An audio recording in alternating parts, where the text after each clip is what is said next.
Assalamualaikum warahmatullahi wabarakatuh. Perkenalkan, nama saya Riko Saputra dari kelas 01 TPLP 007. Jurusan saya adalah Teknik Informatika. Di sini saya ingin mempresentasikan mata kuliah PTI atau bisa disebut juga pengantar teknologi informasi. Di sini saya ingin membahas dari pertemuan 2 sampai pertemuan 5. Di pertemuan 2 ini saya ingin membahas tentang pengertian CPU. Banyak yang bisa kita pelajari dari pengertian CPU, antara lain 1. Pengertian CPU, 2. Komponen CPU, 3. Fungsi CPU. Di pertemuan ini, saya juga membuat soal berserta jawabannya tentang mengenai CPU dan bisa kita lihat di Google Sheet saya. Nah, ini adalah Google Sheet saya. Selamat datang di website saya. Ada kata-kata motivasi nih buat kalian. Jika semua orang menyerah di saat sulit, maka tidak ada orang yang sukses sampai hari ini. Nah, ini materi yang harus kita bahas. Keterangan membuat kesimpulan pada materi CPU. Pengertian CPU. CPU merupakan singkatan dari Central Processing Unit atau pengolah pusat. Secara awam kita sering menyebutnya sebagai prosesor, karena merupakan pusat pengolahan data dalam sebuah komputer. CPU dapat diibaratkan sebagai sebuah otak dari komputer itu sendiri. Cepat atau lambatnya kinerja dari sebuah komputer cukup ditentukan oleh kualitas dan teknologi CPU yang kita gunakan. Di sini juga saya ada fungsi CPU. CPU berfungsi seperti kalkulator. Hanya saja CPU jauh lebih kuat daya pemrosesannya. Fungsi utama dari CPU adalah melakukan operasi aritmatika dan logika terhadap data yang diambil dari memori atau dari informasi yang dimasukkan melalui beberapa perangkat keras seperti papan ketik, pemindai, tuas kontrol, maupun tetikus. CPU dikontrol menggunakan sekumpulan instruksi perangkat lunak komputer. Perangkat lunak tersebut dapat dijalankan oleh CPU dengan membacanya dari media penyimpan seperti cakram keras, disket, cakram padat, maupun pita perekam.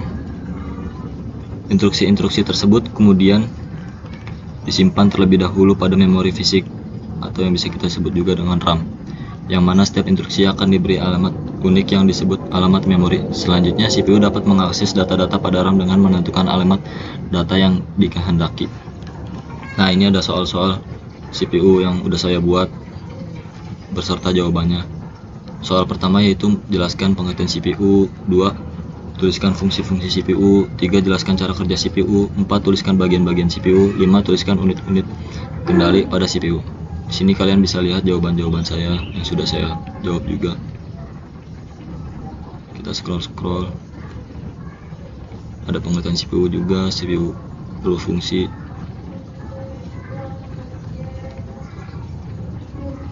Di dalam CPU terdapat beberapa bagian dan fungsinya.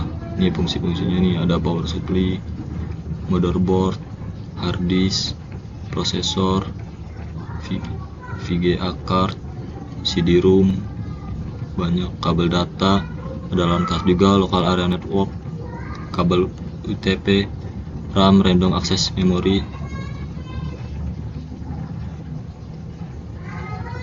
Sini banyak. Nah, mungkin di pertemuan 2 tuh sampai sini aja. Kita lanjut ke pertemuan 3. Di pertemuan 3 ini saya ingin membahas tentang pengertian dari memori. Banyak juga yang bisa kita pelajari dari memori, yaitu 1. Pengertian memori, 2. Jenis-jenis memori. Dan di pertemuan 3 ini saya sudah memberikan penjelasan tentang perkembangan teknologi. Bisa kita langsung cek di Google Site saya. Nah, ini pertemuan 3. Memori, tentang memori. Memori adalah bagian dari komputer tempat program-program dan data disimpan. Memori merupakan bagian dari komputer yang berfungsi sebagai tempat penyimpanan informasi yang harus diatur dan dijaga sebaik-baiknya. Memori biasanya disebut juga dengan istilah computer storage. Komputer memori atau memori merupakan piranti komputer yang digunakan sebagai media penyimpan data dan informasi saat menggunakan komputer. Sebagian besar komputer memiliki hierarki memori yang terdiri atas 3 level, yaitu 1. Physical register di CPU berada di level teratas. 2. Primary memory atau bisa disebut juga executed memory berada di level tengah. Secondary memory berada di level bawah. Di sini juga ada jenis-jenis memori, itu dibagi menjadi 2 jenis, yaitu memori internal dan memori eksternal.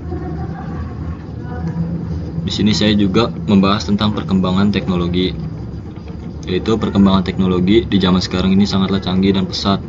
Hal ini dapat dibuktikan dengan banyaknya inovasi di masa ini, dan yang sederhana maupun menghebohkan dunia.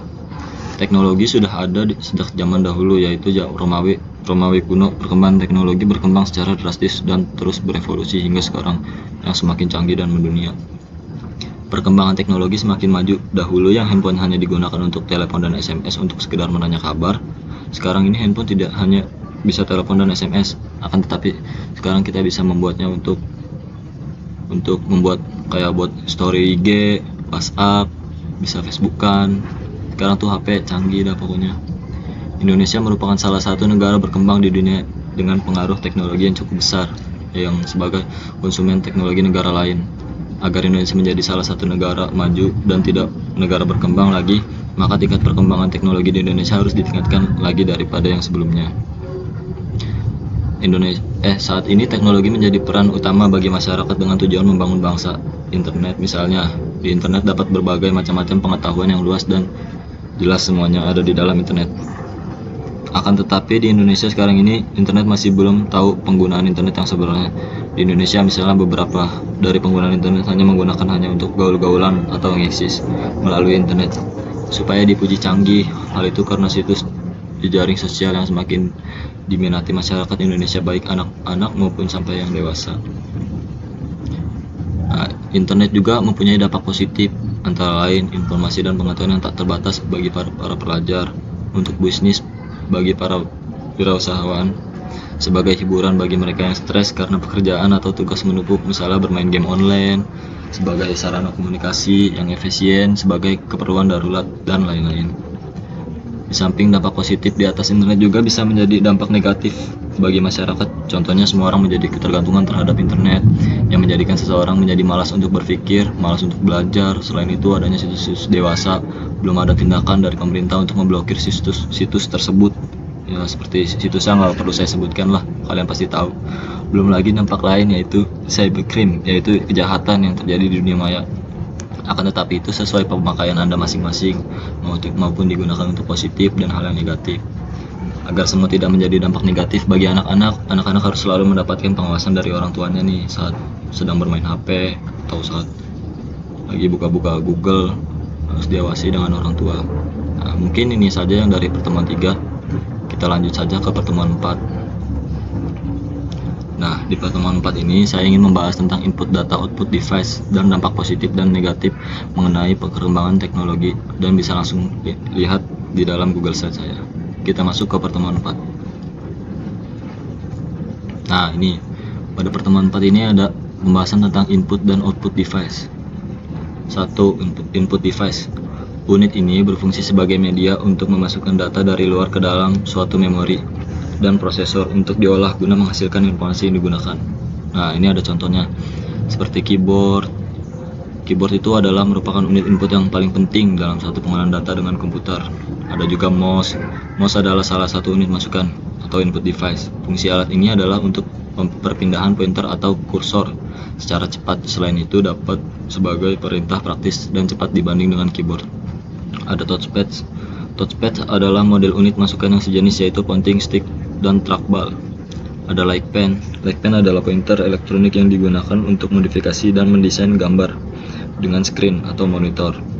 Ada grafik pads nih adalah teknologi komputer atau bisa disingkat juga CAD, dapat membuat rancangan bangunan, rumah, mesin mobil, dan pesawat dengan menggunakan grafik pads. Ada joystick dan games nih untuk yang suka main game nih. Joystick dan games. Pedal adalah alat yang digunakan pada permainan games komputer. Joystick biasanya berbentuk tongkat, sedangkan game pada pedal biasanya berbentuk kotak atau persegi, terbuat dari plastik, dilengkapi dengan tombol-tombol yang akan mengatur gerak suatu objek dalam komputer. Ada scanner. Scanner juga berfungsi untuk memasukkan data analog menjadi data digital dengan cara memindai sesuatu gambar dari scanner ke dalam sebuah komputer. Nih, di sini ada 2. Tadi kan kita udah bahas input device, dan sekarang kita bahas output device. Output device ini adalah perangkat komputer yang berguna untuk menghasilkan suatu keluaran seperti gambar, kertas, hardcopy, suara, dan lain-lain. Contohnya ini ada monitor, adalah alat output atau keluaran yang berfungsi menampilkan hasil proses komputasi. Ada printer. Printer merupakan sebuah perangkat keras yang dihubungkan pada komputer yang berfungsi untuk menghasilkan cetakan baik berupa tulisan ataupun gambar dari komputer media kertas atau yang sejenisnya. Ada speaker juga. Speaker di sini pengertiannya sama dengan speaker pada umumnya. Speaker adalah transducer yang mengubah sinyal elektrik ke frekuensi audio atau suara dengan cara menggetarkannya. Komponennya yang berbentuk selaput. Di sini ada handphone juga. Handphone adalah suara yang telah diinput melalui mikrofon ke sound card. Data digital ini kemudian diproses oleh DSP atau Digital Signal Processing yang bekerja dengan DAC atau Data Analog Converter yang mengubah sinyal digital menjadi analog dan dikeluarkan melalui handphone. Ada proyektor. Proyektor adalah alat yang berfungsi memproyeksikan atau merencanakan data atau slide yang bersumber dari komputer atau DVD player, televisi, atau media lain yang sudah dicetak. Di sini juga ada dampak positif perkembangan teknologi, yaitu 1. Meningkatkan intensitas komunikasi. Perkembangan teknologi yang semakin marak dan terjadi sangat pesat ini rupanya berguna dan bermanfaat terutama bagi sektor berkomunikasi.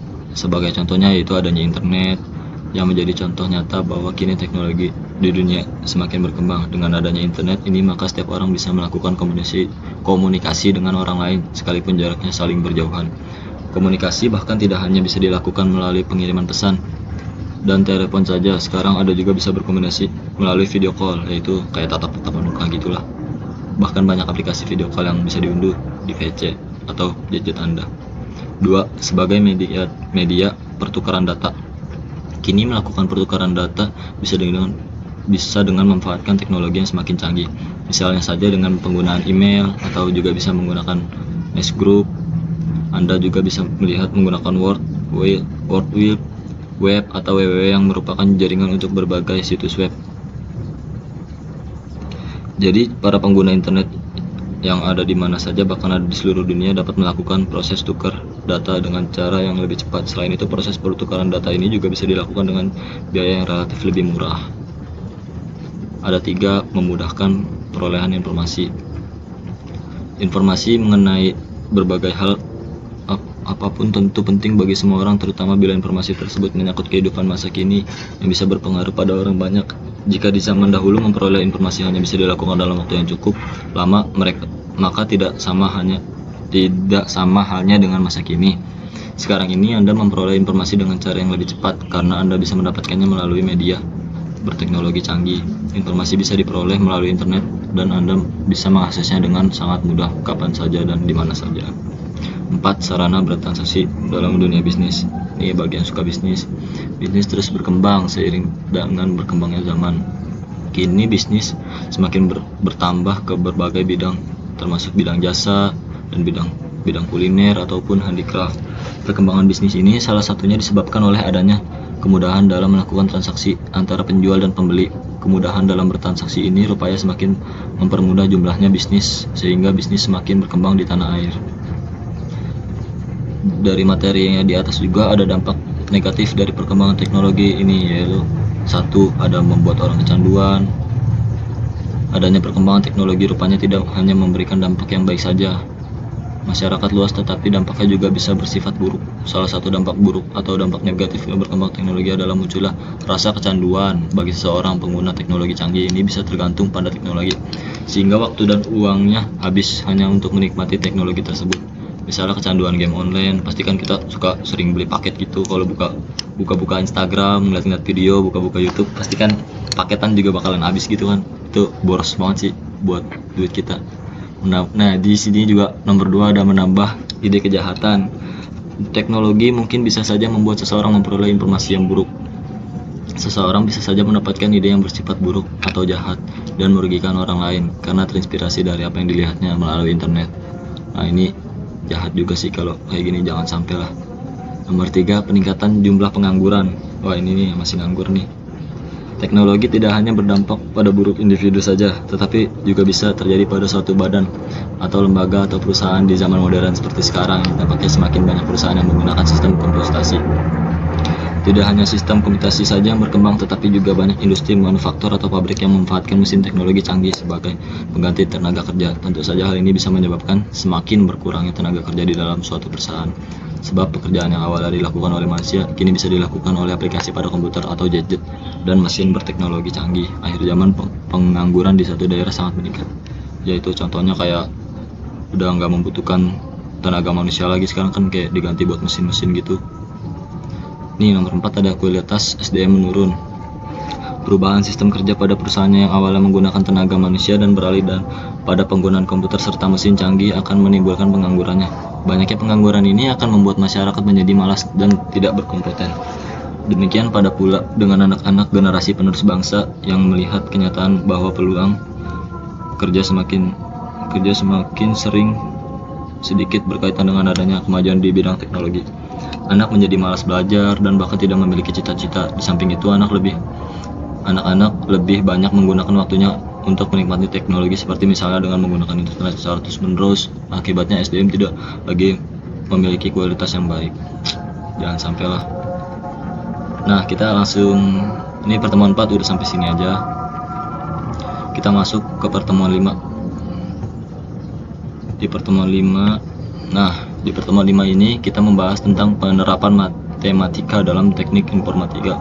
Apa saja sih penerapan matematika di dalam teknik informatika? Kita langsung saja lihat di Google Slide saya.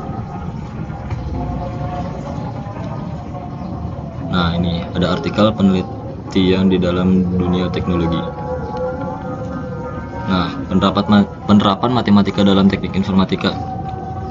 Matematika dikenal sebagai ilmu dasar dari berbagai bidang ilmu lainnya, seperti ilmu fisika, biologi, ekonomi, dan komputer, dan ilmu sosial. Banyak ilmu yang berkembang atas dasar penerapan konsep dari matematika. Salah satu penerapan konsep matematika terdapat dalam bidang teknik informatika. Dalam perkembangan teknologi informasi, matematika memberikan sumbangsih tersendiri dan memiliki hubungan yang sangat erat dengan teknologi informasi, sehingga sering disebut juga jembatan ilmu pengetahuan dan teknologi. Di sini juga ada contoh penerapan matematika di bidang teknik informatika, yaitu probabilitas. Probabilitas suatu kejadian adalah angka yang menunjukkan kemungkinan terjadinya suatu kejadian yang bernilai 0 atau 1. Kejadian yang mempunyai nilai probabilitas 1 adalah kejadian yang pasti terjadi, sedangkan kejadian yang mempunyai nilai probabilitas 0 adalah kejadian yang tidak mungkin terjadi. Nah, sini ada algoritma. Algoritma adalah suatu urutan dari beberapa langkah yang logis untuk memecahkan masalah dengan menggunakan bantuan komputer dan suatu bahasa pemrograman. Nomor 3, kalkulus. Kalkulus adalah cabang ilmu matematika yang mencakup limit, turunan, integral, dan deret tak hingga. Kalkulus digunakan untuk memecahkan kompleks di mana aljabar tidak cukup untuk menjelaskan komputer dan akan membaca data dalam bentuk biner, dan cara mencari bilangan biner dapat dipelajari dalam ilmu kalkulus. Wah, ini ya kalkulus. Mantap memang pelajarannya. Penerapan. Nih ada 4 logika. Penerapan logika matematika dalam ilmu komputer digunakan sebagai dasar dalam belajar bahasa pemrograman, struktur data, kecerdasan buatan, dan basis data. Logika matematika di dalam teknik informatika berperan sangat penting perkembangan hardware maupun software. Di sini saya juga udah menaruh 5 jurnal tentang teknik informatika. Ya, mungkin sekian dari saya. Bila ada kesalahan kata atau bahasa yang tidak baik, mohon dimaafkan sebesar-besarnya. Cukup sekian dari saya. Assalamualaikum warahmatullahi wabarakatuh.